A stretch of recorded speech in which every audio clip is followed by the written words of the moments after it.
company, Snap Construction, for a free home inspection. This is Ryan, owner of Snap Construction. There are a lot of great construction companies in town. My advice is to take your time and do your research. Make sure they are locally owned and that they guarantee their craftsmanship for life. Also, you want to find a company that's been in business for at least 10 years. You want to work with a company that's going to be there long after the work is done.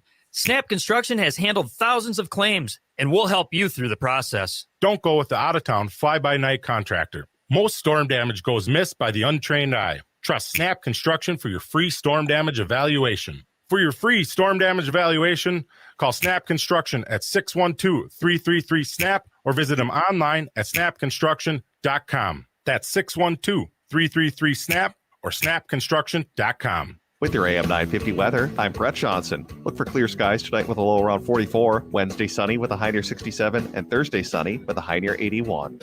The next time you're out in South Minneapolis, make Nightingale off 26th and Lyndale your go-to dining option. It's a comfortable neighborhood restaurant that features a delicious menu of American classics plus a wide drink and cocktail selection. Current hours are 5 p.m. to 1 a.m. daily with a full menu until midnight. More at nightingalempls.com. Portions of the following program may be pre-recorded.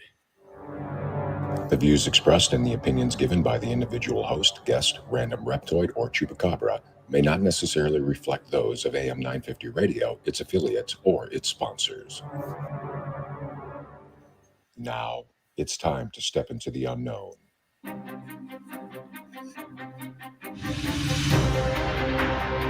There are things people experience but never talk about. A shadow moving in the corner, flickering of the lights, a disembodied voice. We invite you to talk with us. Share your story, share your experience, because this isn't just your story. This is our story. This is GhostBox Radio with Greg Bakun. And this is GhostBox Radio on AM 950, where every night we talk about the paranormal, ufology, Bigfoot, and so much more. My name is Greg Bakun. Thank you very much for joining me tonight. If you are watching the Things Network, we were just doing a live, just talking about the 1979 version of Stephen King's Salem's Lot, the miniseries that aired way back then. I just know there's going to be a point in October that I'm going to bring some people on. We're going to talk about that. Have you ever seen that? The 1979 Salem's Lot, because it is, I think for its time, it's one of the scariest miniseries that has ever aired, and it aired in November of 1979 on CBS. If you don't know what I'm talking about, take a look. If you've read the novel, the Stephen King novel, check this out, because it's the same but not the same, and it's well worth a watch. So I just wanted to pass that along. It's fresh in my mind. I really, really enjoyed it.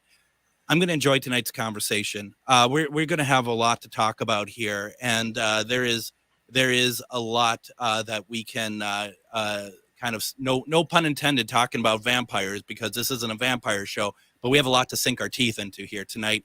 And partially, I really am looking forward to getting some input here from the comment section stuff, because my guest tonight is extraordinarily gifted, a great writer, and there is so much that I think we can learn and listen to with her. Cheryl Lynn Carter is a psychic medium, remote viewer, and explorer of high strangeness. Having a first paranormal experience at a young age made her realize she had a unique sixth sense and was able to communicate with those on the other side. Her passion for one haunted location afforded her the opportunity to appear and consult in Chris Halton's documentary, A Haunting at Bachelor's Grove, one of the most haunted cemeteries in the Midwest. She is an experiencer, a member of MUFON and CE5. She served as a consultant for Thomas Conwell's books, They Are Here, Central U.S. UFOs, and Earthquakes and UFOs. Cheryl is an international author of 8 books, including Chosen, Dimensions, Mysterious Triangles in the U.S., and co-author of Digging into Skinwalker Ranch and Skinwalker Ranch Basin Files. She is a freelance journalist with her column, The Carter Files, Mysteries of the Unknown in Paranormal Underground magazine, and in addition, writing for ChicagoHauntings.com, iHeart Magazine, and Mind, Body, Spirit magazine. Cheryl, welcome to GhostBox Radio. Hi, glad to be here. Oh, very glad to have you here as well. There's a lot to talk about. And once again, I'd like to invite everybody into the conversation. If you have a question for Cheryl tonight, please put it into the comments. We are streaming live on GhostBox Radio with Greg Bakun on Things Network and, of course, on AM 950 Radio. Please put your comments in there and we'll get to them. You know, there's so much that we can talk about tonight, and I think we're going to get to a lot of different things. But the one reason I wanted to bring you on tonight, Cheryl, is I wanted to talk about your book, Chosen. And did that just come out? Is that pretty new? I'd say 6 weeks. I'd call that pretty new then. I thought so. And I apologize that I'm sounding so like I'm unsure, because sometimes I will bring people on and we'll talk about their new book and they'll be like, yeah, that new book I released in 2020. And, you know, I think I know, and I clearly don't. So thank you very much for that. Cheryl, what's Chosen about? It's about real UFO encounters and abductions. And the fact that you're getting people to give their story to you, Right. And I mean, we all hear stories about these things, but I wanted to bring the human aspect. How did these people feel? What happened to them after this event? How did their lives go on? How did they change? right? You never hear that part of the story. It's strange in a sense that a lot of times these stories are looked at as curiosities, aren't they? Mhm. Opposed to what you just said. When you're talking to these people about their stories and the angle that you chose, was that releasing for them in terms of someone actually finally kind of paying attention to more than just the aspect of oh, I may have been abducted by something? Well, that's what they all felt, because they've gone through hypnotic regressions too, and like their lives have just really changed. And we don't ever look at it that way. We go, oh, this happened. They lived happily ever after. Well, they didn't. No. Nobody lives happily ever, because you are a total different person after this.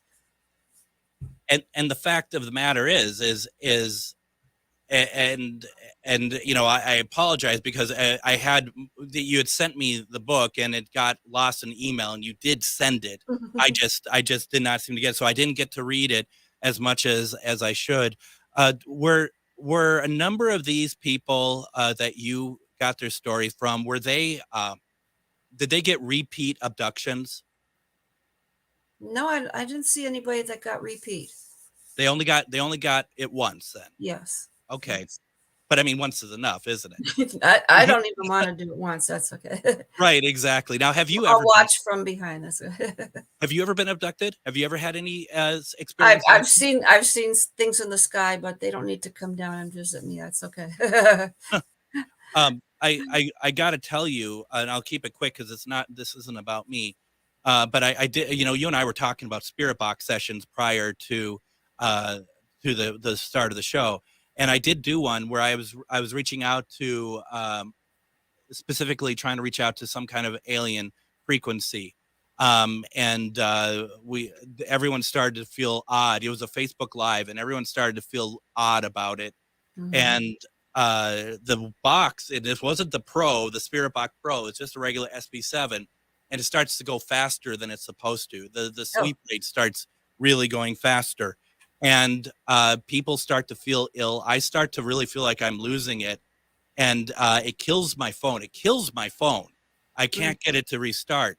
But as a psychic medium, as someone who can feel energy as you are, I'm sure you understand when you feel there's some kind of energy in the room that suddenly wasn't there before. It's almost like that there's something like in the corner just watching me. That shouldn't be there, yeah. That shouldn't be there. The next day, for no reason, I'm just sitting there, like I'm still kind of out of it a little bit, but I'm trying to get something done at home, and all of a sudden, blood just starts coming out of my nose. And I've never had it, and it's been kind of the start for me of kind of a downhill kind of a kind of a lump in my life, to be very honest, which only now I feel like I'm starting to get out of. And I can't say, like they can in your book, I can't say that's an alien situation, but what was I asking for? And what did I get? And stuff like, that sort of like, just like the nosebleeds and stuff like that. What's going on here? I don't know. But even on my scale, whatever that was, it has stayed with me. There isn't a day that goes by, Cheryl, that I don't think about that. And I think about that with the book that you've written about how these people must still feel about their experiences. You could have had something interdimensional. I mean, we don't know who we talked to. Totally. Absolutely. Totally. And how did you find the people that you've interviewed for this book? What did you have a lot more stories than what you put in there, and you're just kind of I had more. Yeah, I don't know. I just started looking, Googling, different things. And and were you Googling like alien abduction or something? Or? Yeah, Okay. I did. And I was looking at names, and some of them, you start read about the story and you go, oh, that didn't really happen. Okay. So you had to just kind of rule some of them out, but yeah. How do you do that? Because I mean, because it is a very valid question and a very valid thing that you're doing. It's like, I'm sure you're looking at stuff and you're like, that doesn't really ring true. What is there any kind of like signs that you kind of see or read that you're like, that tells me that is not really well, like somebody's story, you might see a couple paragraphs about them, then you don't see anything else, and you go, okay, if it was really true, there'd be lots of write-ups about it. A lot of people would be talking about it. So do you have did you have any problems with getting these people to share their story, or were they pretty okay with it? No, they share. Yeah. It's interesting because I think some people also keep it very close to them. So I just, sometimes that's why I ask, because we did a program and a friend of mine, she shared her experience for the first time. And what happened after that was really, I felt so bad because she instantly regretted publicly sharing it. So, do you have any thoughts on that in terms of people who are like, they don't want to share it? They think they're really worried about sharing it or what people think. Do you have any thoughts like on how, whether it's like, it's best to share it, or do you think that's just more of like just a very personal sort of decision? See, I think it depends on which group of people you're talking to, because there are people that are going to say like, you're nuts. Right. And there's other people that are going to understand. So you do have to be careful. Even when you're a paranormal investigator, you have to be careful. I don't tell everybody I'm a psychic medium, because there's people that think I'm a nut too. So you got to just watch who you tell what with, how much you share with them. Do you think it's gotten better over the past? Oh, absolutely. Year? Yeah. And the thing is, though, sadly, in my experience at least, you find people who they look at like paranormal, or if you have any sort of like alien interaction, that is cool. That's so cool. And it's like, but it's not cool. It's not. It's actually very frightening for people for anybody really. I think, especially the alien part of it. Yeah, I hear people say, "Oh, how cool! I wish I could be abducted." No, you don't. Exactly. I mean, and I've had people when I shared, and I'm hoping that someday they'll come on the program and talk about their experience, but they're unsure. Like you just said, they're unsure like what like if their work listens or whatever. Yeah, I've had people tell me. True. Yeah. I've also had people tell me like, check behind your ear if there's like an incision, stuff like that. And it's like, wow, that's really incredible that, you get to that point that people are like able to tell you like what areas to look out for on your body of any sort of sign that something might have happened to you. Yeah. See, I don't tell my work that I talk to spirits. That wouldn't go over well. No. And as it happens, I believe that I was fired in May from my last job because they knew what I do as a investigator and into this stuff, even though I made it my business, kind of like what you're saying, Cheryl, not to really make a thing of it, but other people knew. So they asked me about it. And I think that rubbed some people the wrong way. And I think that there's nothing, it'd be nice to be able to feel free to talk about it, but you also have to take care of yourself, don't you? Yeah. Cause we had clients that might not think this is okay. So yeah.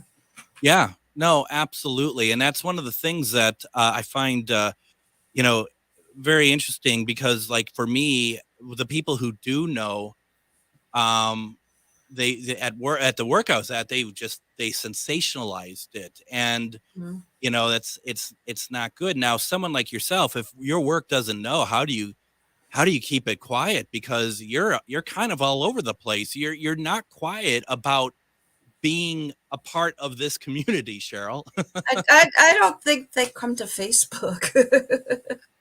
I was gonna say, do you go by a different name or something? No, I don't think they look at Facebook because they never ask me.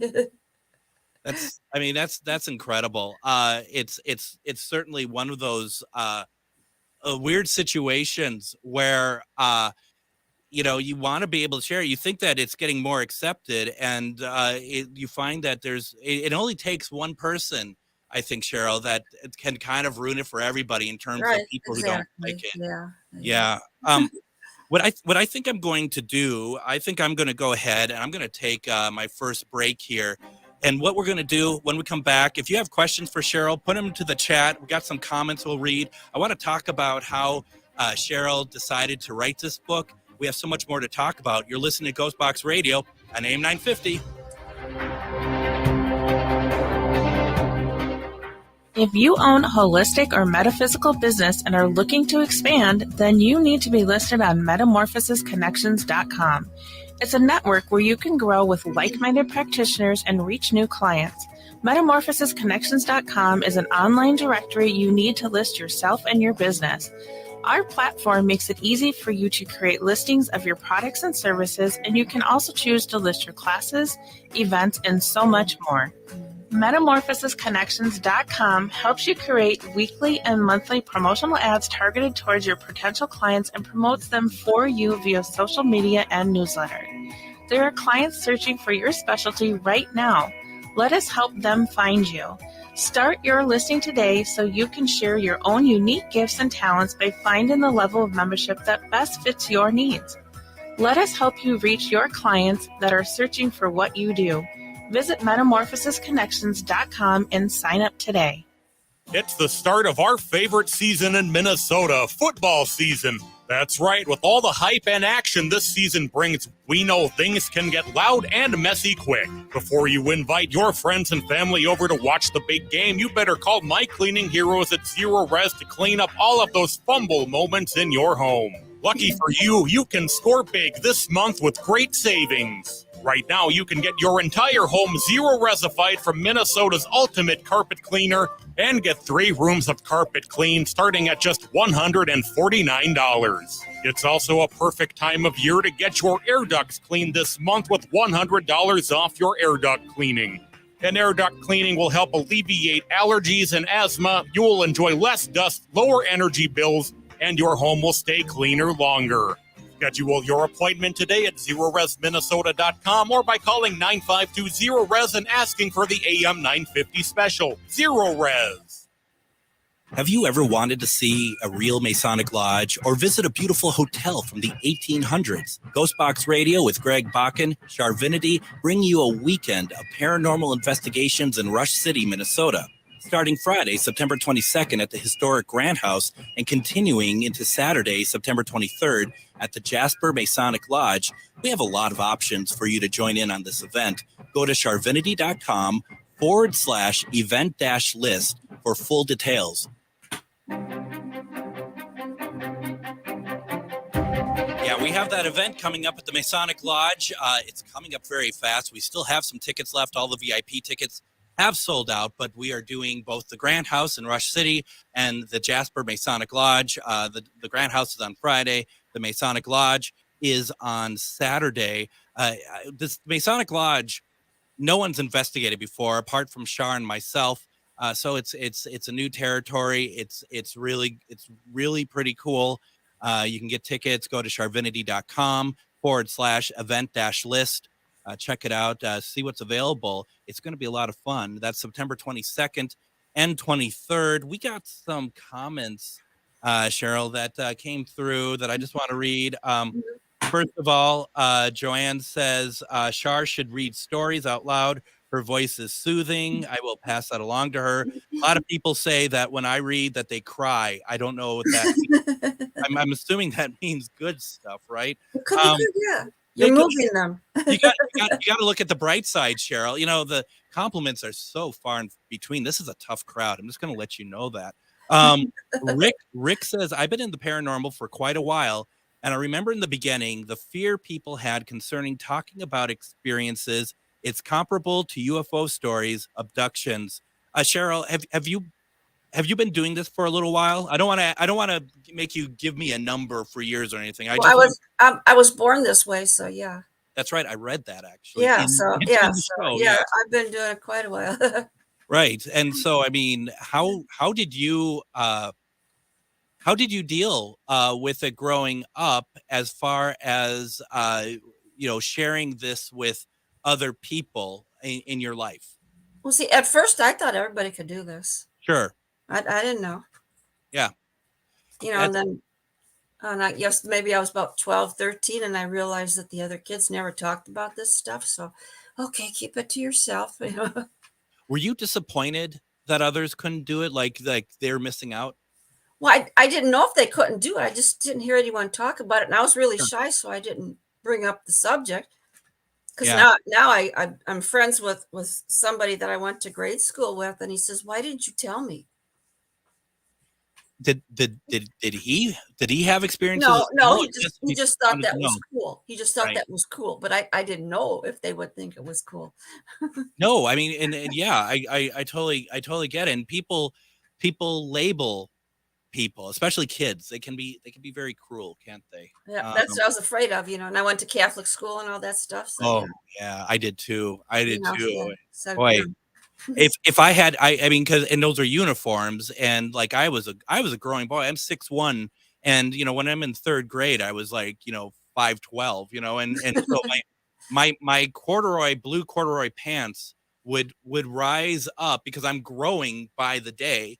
And other kids would be like, "Where's the flood?" Oh, no. And I'm like, and this is how quick-witted I am. It took me like 2 weeks to figure it. I'm looking around like, is there water? Honestly. And they're just like, "Where's the flood?" I'm like, "Oh, I get it. Someday I'll be strong enough to push you down." So now, Chosen, which is what we're talking about tonight, it is available on Amazon. Also, we put all the authors that we have on the program onto ghostboxradio.com. Look for Ghostbox Book Club. If you buy it through our link, we do get a little money back. Is there anywhere else? Do you have your own site, Cheryl, that you like people to buy from, or is Amazon good? You can just reach me on Facebook, because I have books here, and then I can send signed copies out. So you can send signed copies. Go find Cheryl Lynn Carter, and she can help you out with that. It's great. And you designed the cover too, didn't you? Yeah. I think it looks great. I think it's really scary. Isn't it scary? It's a little scary. It is a little scary, but it's a catching cover for it. Now, how was it that you decided to write this book?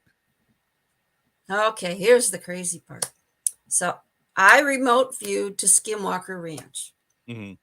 And after I did that, I got a binary download, which reminded me of the story of Rendlesham Forest. Okay.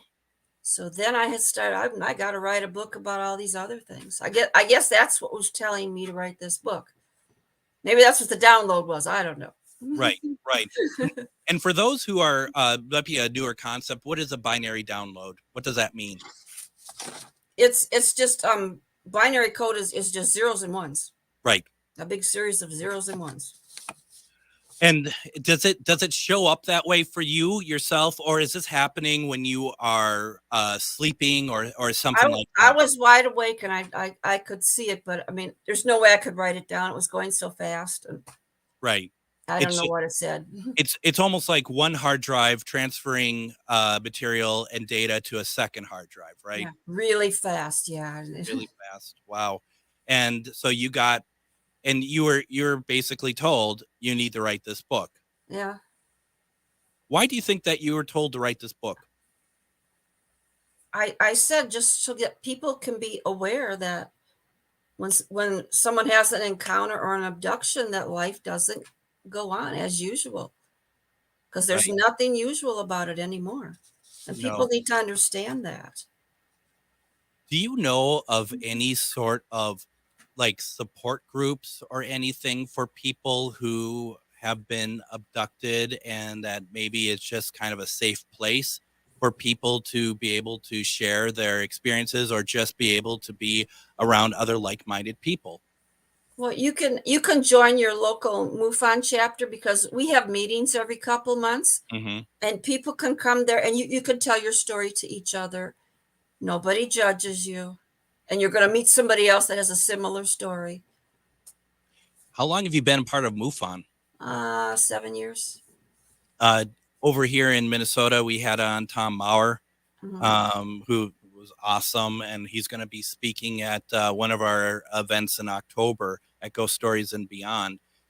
And I think it's really good that, at least in Minnesota, I don't think there were a lot of people that realized that there was a MUFON chapter or presence in the state. And I do you feel like MUFON is getting its message out well enough, or do you think that needs to improve at all? Well, see, that's up to each individual state, how much that they're advertising, come to our meetings and stuff. And so your area is doing all right then. Yeah. Yeah. And what role do you play in MUFON? What do you often do when you're part of with that group? Well, I collect all the money when people come in the door every meeting. Oh, okay, well, that yeah. works. Yeah, but I mean that's it. I don't really. I'm studying to be a field investigator. You have to take a test. I haven't passed the test. I want to be a field investigator. Yeah, is that difficult to do? And I apologize for the really green questions, but I have no idea. It's a very interesting subject, and MUFON, I've heard of MUFON for decades, but I really don't know how it works.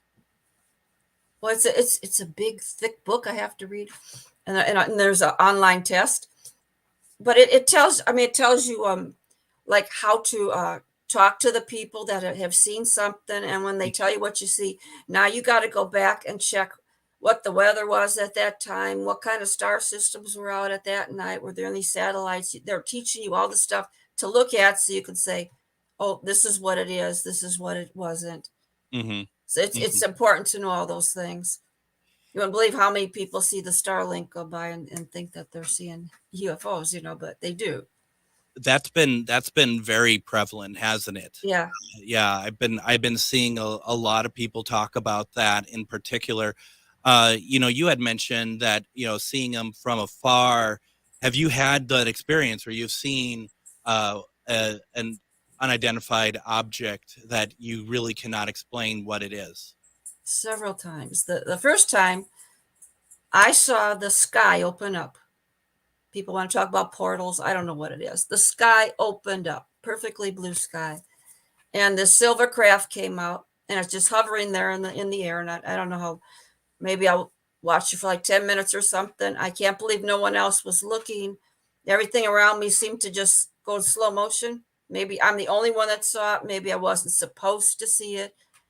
But then it just went right back into that hole, and the sky sealed up. That was crazy. I've also seen light rods in the sky. They're not solid. They look like the sun, but they're rods of light.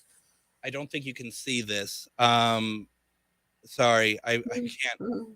I'll send it to you. Mhm. This is what I think. If you're seeing it looking something like this, which I know you can't see, I'm holding a picture up to the camera for Cheryl to see.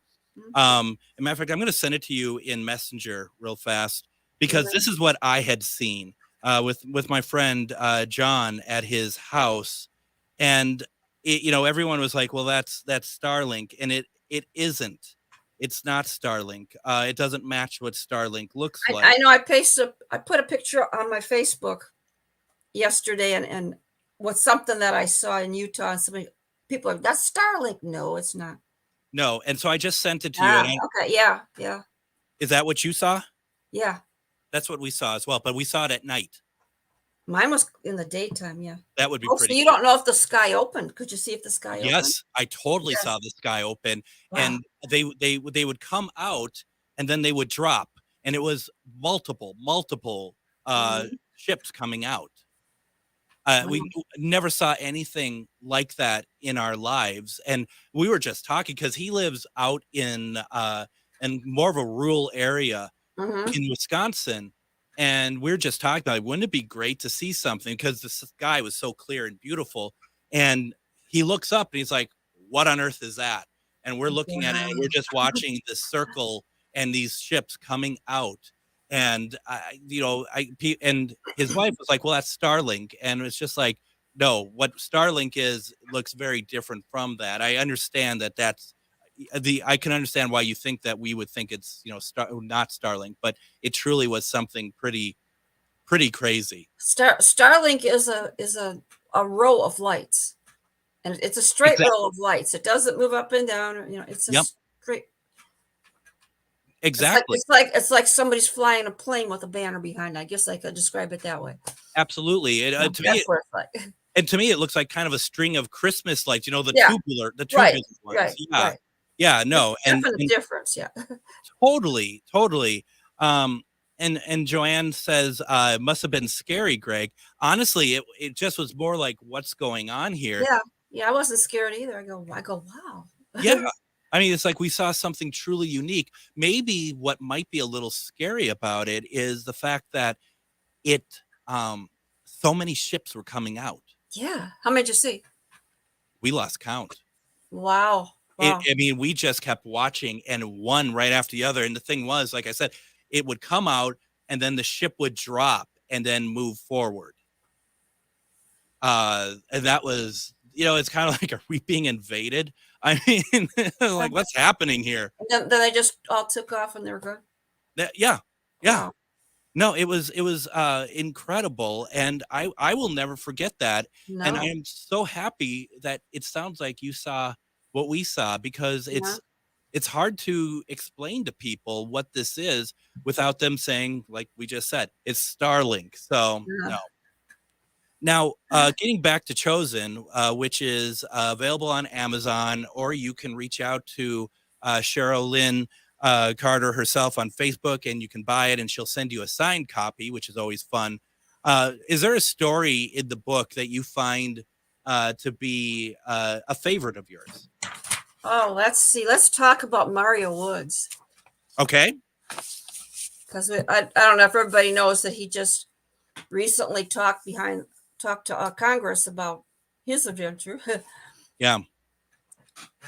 So Mario Woods, he was stationed at Ellsworth Air Force Base in Rapid City, South Dakota.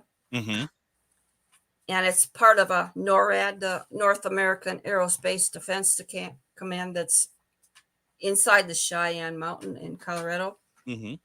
And they oversee nuclear defense systems. So this Ellsworth actually had missiles there, 15 Minuteman ballistic missiles. And they had little different areas around there. So one night, it was in November, and he was outside with his partner, Michael Johnson, and they looked up in the sky, and they saw these lights. And he thought they looked kind of strange, so he got the facility lights. You could maybe think about a football stadium and the big lights that they have. Absolutely. So they had lights like that, and so he he started flashing the lights at this object. Mm-hmm. And they flashed back at him.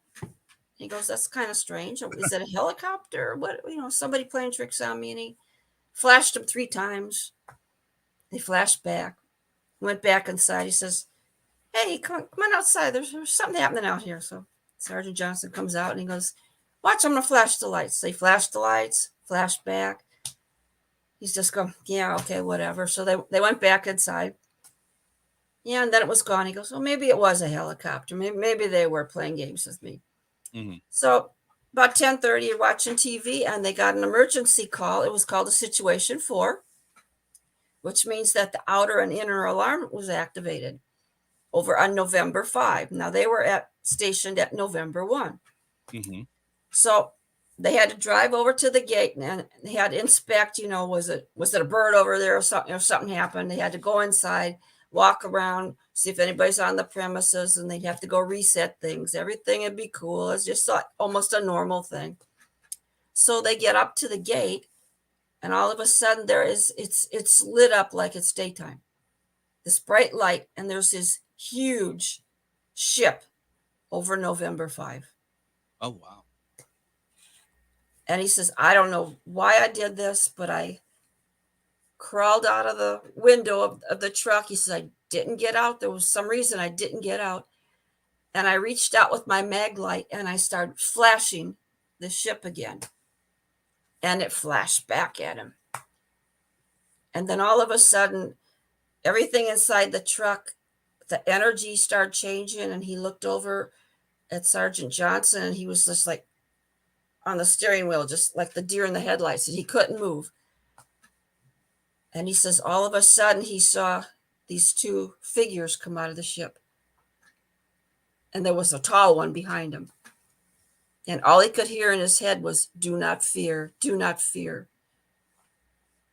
And the sound traveled all through, he says, through every bit of my body. And then they came over to the side of the ship, and they took both of them out. And he found himself floating up into the air. And he looked down and he could see the words on the side of the truck. And then he just passed out and he didn't remember anything else. So then he woke up to the sound of the radio where somebody's going, what's your status? What's your status? And he goes, I don't know where we are. And he looks over at Sergeant Johnson. He's still sitting there staring ahead by the steering wheel. And he says, I don't know. And they says, well, we'll try to coordinate you. We'll find you where you are. We'll come. And he's looking around. He says, where am I? And there's this big wall next to me. And it's all covered in snow. There's no wall by November 5. Where am I? And he's looking around. It's just middle of nowhere in this wall covered in snow. So they said, don't worry, help's coming. So when they pulled up there, he says, did somebody go to November 5? Did somebody take care of this? And they weren't answering. They said, we were just here to, take care of a situation. He goes, what situation? Well, we can't talk. We can't talk about. We can't discuss this. So he gets back to the base and they're debriefing him and everything. And he found out that he's missing 5 hours. Wow. Where'd 5 hours go? And he says, well, where were we? Well, they were actually 7 miles north of November 5. And that big wall that they saw was the backside of the Newell Lake Dam. And they were sitting on a little section of the runoff. If Sergeant Johnson would have opened the driver's door, he would have fell over the ledge. They don't know how they got in there because there was hardly enough room for them to park. Hardly enough room for them to get to that part where they were. Then there'd be no way to turn around. And he goes, how'd we get there? Oh my gosh. So then they took him back. They're talking to him, and these men in black suits were talking to him. And they had him sign a report, and the top of the paper said UFO on it. And then they had him sign an NDA, a non-disclosure agreement. And he's just very confused. but then he did a regression. Mm-hmm.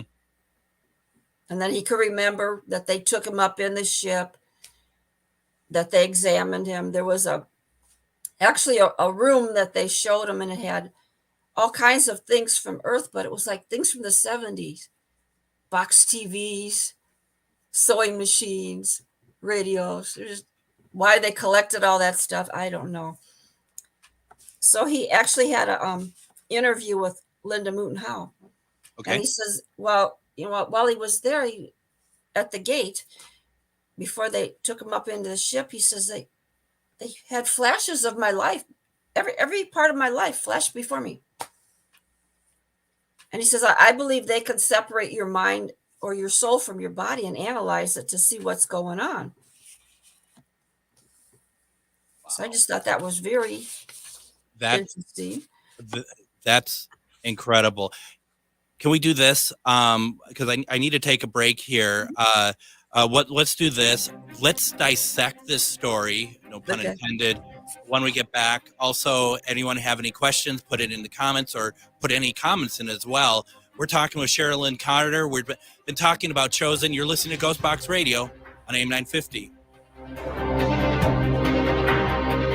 Reach your highest level of consciousness and well-being with metamorphosisconnections.com. Metamorphosisconnections.com is an online directory of the best holistic and metaphysical practitioners to help you make your most informed choices.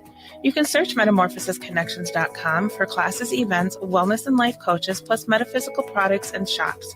You can also search for a wide array of healers from all modalities, including EFT, sound healing, energy healing, light therapy, ancestral healing, shamanic healing, reflexology, past life regressions, hypnotherapy, yoga, and more.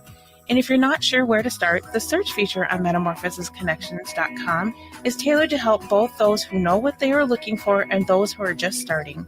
Come explore the possibilities for your higher self by visiting metamorphosisconnections.com. Their experienced practitioners can guide both beginners and those that are already on their spiritual journey. That's metamorphosisconnection.com, your link to direct you on your spiritual transformation. I'm the host of Exploring Sovereignty with Elizabeth. In this radio show and podcast, we have conversations with heart-centered thought leaders to explore their pathway to becoming free, and we will shine a light on what has been hidden, often in plain sight, what they pay attention to, and how it has transformed them and others into a higher level thinking and feeling state during this time of great change. Explore being consciously aware, authentically free, and courageously sovereign with us. Sundays at 11 a.m. on AM 950, and check out our early release episodes that drop Thursdays on your favorite podcast apps. Have you ever wanted to see a real Masonic lodge or visit a beautiful hotel from the 1800s? GhostBox Radio with Greg Bakun, Charvinity bring you a weekend of paranormal investigations in Rush City, Minnesota. Starting Friday, September 22nd at the historic Grand House and continuing into Saturday, September 23rd at the Jasper Masonic Lodge, we have a lot of options for you to join in on this event. Go to charvinity.com/event-list for full details. With your AM 950 weather, I'm Brett Johnson. Look for clear skies tonight with a low around 44, Wednesday sunny with a high near 67, and Thursday sunny with a high near 81. Nightingale at 26th and Lyndale in Minneapolis is your cozy neighborhood bar and restaurant. Come in for dinner and drinks. Favorites include the pan-roasted halibut and famous Nightingale burger and fries, while for dessert, make sure you check out the chocolate pot de creme. Open daily 5 p.m. to 1 a.m. with dinner until midnight. More at nightingalempls.com. And join us tomorrow on GhostBox Radio with Greg Bakun. We're going to have on Bigfoot researcher Robert Robinson. And what we're going to do is we're going to go through some recordings that were made of this creature from various locations. And Robert's going to do his best to let us know kind of what he thinks is being said and what the field believes these recordings mean and what these creatures might be saying. I think it's going to be a very interesting conversation tomorrow, and I hope that you'll join us because it's been something that I've been kind of interested in lately. If you've been listening to me long enough, you know that I've been talking a lot about Squatch and had some very interesting interactions as of late. So I'm very interested to see what he has to say. But we having a great conversation tonight with Cheryl Lynn Carter. We've been talking about her new book, Chosen, which is available on Amazon. If you want to, you could also check out the link on ghostboxradio.com under Ghostbox Book Club. But if you want a signed copy, go to Cheryl Lynn Carter's Facebook page and buy the book through her, and she will send you one signed. We were just talking about one of her favorite stories from the book chosen, and that's Mario Woods. And a couple comments have come through here.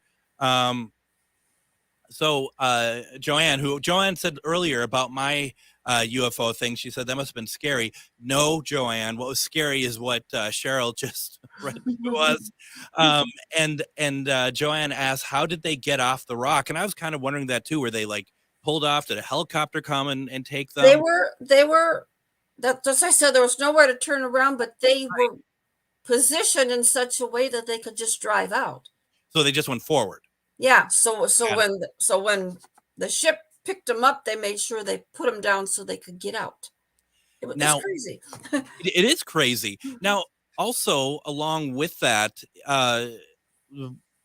being a military situation, did he think at all that any kind of whatever alien this was trying to get sensitive military information from him, or just kind of a luck of the draw of what they were, who they were grabbing? They were just grabbing humans. Yeah, they weren't asking them for any military information. But why are they hanging around military installations where there's missiles? That's a good question. It is. Now, there's a lot of that. Well, exactly. Do you subscribe to the thought and theory that our government works with any aliens, or do you think that that's complete hooey? I've heard that. What do you think? It's possible. I mean, anything's possible, right? Yeah. I mean, I know people are bored every time I say it, but I really wish that there was like a gray that is like in some military uniform that works with the government. I just, Sergeant Gray or or Captain or Admiral Gray. But I mean, you got to wonder, and I hear so many, we talk to so many different people, Cheryl, that the it's such a range of what people think our military and our government, our interaction with aliens, it covers the gambit. It's impossible to know really based on who we're talking to, whether or not that's happening or not. And I kind of wish it was. I don't know. Do you? Well, I mean, we think that we're hoping that they are communicating with somebody, but yet we have all these questions about why are they flying over military installations where there's missiles? If they were communicating with the government, then they would already know this. Well, that's true too. So that's kind of yeah. I mean, why don't they just go, and you always wonder what the purpose, like what's the purpose of all of these abductions for this race? And do you have any sense? I mean, and this is probably a very bad question, but do you have any sense do you feel like it's all the same type of alien race that's been doing these abductions, or you think it's a gambit of different species? Well, with all the stories I have, they all look different. So, right. I think they're just like us. We all look different, and who knows? They could come from different places. We think they're just going from one place, but yeah, all these creatures that have been shown here, they all look different. Yeah, and they all do. Well, I was going to say they all have big eyes, but in one case, they didn't have any eyes. That's true. And that's something that I think needs to be pointed out about this excellent book, is that there's some good visual references, and here's some pictures and some drawings by different people in here. This is a really you're looking at the children's drawings? I'm looking at the children's drawings right now. That's something, isn't it? Oh my gosh. Drawings by students, a witness capturing the horrified look on students' faces. And that's from the Cynthia Hind interviews. Yeah, that was in Zimbabwe, and it was children from ages 6 to 12. I mean, this is incredible. I mean, and I give you a lot of credit, Cheryl, for having all this visual in here, because that really helps me understand what they're talking about here. It really helps, and it makes it, not to say that I would disbelieve this, but it makes it that much more real, I think. Yeah, because you can describe something in words, but those children's drawings, that's just. And the thing is, they tried to tell the teachers what was going on. That before Cynthia got there, and the teachers go, there's nothing outside. Let's just get on with their day. Well, that they can't. Everything's changed now. They can't get on with their day, and so they went home to tell their parents, and they didn't believe them either. Now, No. here you are. You got this scary thing that happened to you, and you can't talk to anybody about it. And Now, the one girl that there's a couple of them that have actually they're talking about it now, and they're like in their 20s, and her name is Emily Trim, and she actually does paintings. You see some of her paintings there in the book, and she does all these paintings of what she saw. And one of her famous paintings is a little girl with pigtails and a zipper on her mouth because she wasn't able to talk about it. wow. And she says now that I'm speaking at MUFON events and stuff, she says now the little girl doesn't have to have a zipper anymore. She's not afraid to speak. Wow. But I had to find that drawing. I had to find that. Yeah, I can understand why. And I think that this is a great book for those who have had experiences and that they don't know how to articulate it. You know what I mean? That articulate their own feelings, I guess, and that they can understand and maybe see similarities to what's happened to them as well. Well, and you can see there's a lot of military people in this book, Yeah. and big bad military people, and they were scared. So it's okay to be scared. It totally is. Now, speaking of military, Rick had a question for you. He wanted to know what's your opinion on the so-called disclosure from the government officials or the military experiences, Air Force, Navy pilots. And I mean, obviously, we just talked about one that's not necessarily directly to I think what he is specifically talking about, like the Grush stuff. What are your thoughts on that, Cheryl? I believed him. I like to hear more from this guy. I really do. Do you think, they say that they're going to have more hearings, and like I talked to like Erica Lukes about it, and she's like, I don't think we're going to see any more hearings at all. She thinks that's lip service. What do you think that we're going to see more? Do you think that this isn't a closed book on this conversation? I don't think we're going to see more either. Yeah, I don't think they liked all the stuff that he was saying. I think they wanted to shut him up when he was talking. Well, and it's interesting because it felt like that when he was not in the hearings, he was like doing outside of the government hearings. He was sharing more information. Right, I mean, right, not a lot more, but it certainly is. It kind of felt like that. Let's do this. Maybe we'll quiet some people down a little bit. I don't know. Cheryl, you always wonder what the true point is of anything, right? Like what's really happening, and I never know. I never know.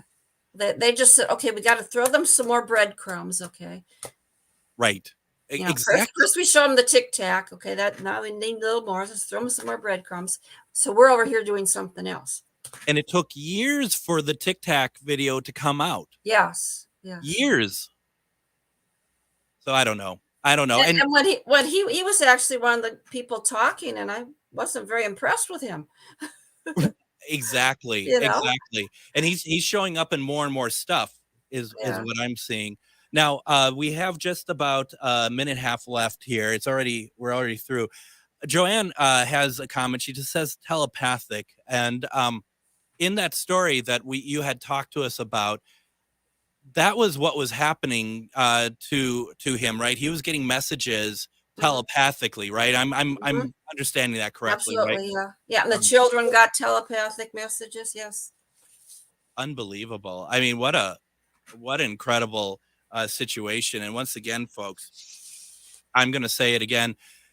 definitely check out this new book, and go to Amazon and see all the other stuff that Cheryl has written, and go and if you haven't done so, check out Paranormal Underground magazine for her column, the Carter Files, Mysteries of the Unknown. There's so much to talk about. There's other things I wanted to talk about here. We didn't get the opportunity to do so because maybe for next time, Cheryl, I'd love to talk about CE5. Okay. I'd like to talk about your other books as well. And that I think you know that we had Tom Conwell on the program as well. Mm-hmm. And that was he's something else. I love him. Yeah. He's great. He's great. Maybe, you know what? Maybe what we should do is have you both on at one that'd be cool, yeah. I think that'd be a lot of fun. Cheryl Lynn Carter, once again, the book is called Chosen. You can get it at Amazon, or you can get a signed copy if you reach out to her directly at Facebook, or go to ghostboxradio.com, Ghostbox Book Club. Click the link there. Cheryl Lynn Carter, thank you so much for joining me tonight. What a great conversation. And if you've read my book, please do an Amazon review, because it's very important to do reviews for authors. Absolutely. We'll see you tomorrow with Robert Robinson. Come on, you know it's true. Work is almost bearable when the Stephanie Miller Show is on. AM 950 KTNF.